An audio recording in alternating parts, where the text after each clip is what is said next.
Donc là, c'est la petite vitrine. Bon, là, c'est les soldes. Du coup, il n'y a rien dans la vitrine. Les bonnes affaires sont à l'intérieur de cette ancienne ambulance de pompiers.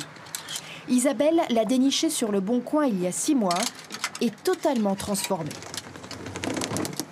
La caverne d'Alibaba. Elle y vend des vêtements et des bijoux en privilégiant les créations françaises et locales.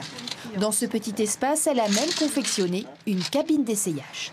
Sa clientèle, elle va la chercher directement sur les parkings d'entreprises et même ici d'un restaurant. Je trouve l'idée super originale et c'est génial. On sort du resto, on vient faire un petit tour dans un magasin ambulant et puis voilà. Le commerce itinérant est pourtant une vieille tradition française.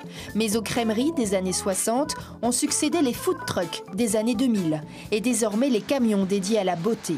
Sur le parking de notre restaurant, ce taxi londonien propose un autre service original. La semaine, je me déplace au pied des entreprises à l'heure du midi, donc pour proposer des quarts d'heure beauté à nos working girls.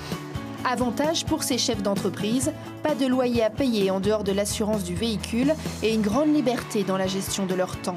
Des arguments qui ont aussi convaincu cette ancienne préparatrice en pharmacie. À 47 ans, Jacqueline a fait un choix radical. Oh bah là, et puis tu vois maman? Le nettoyage canin ambulant. Il fallait y penser.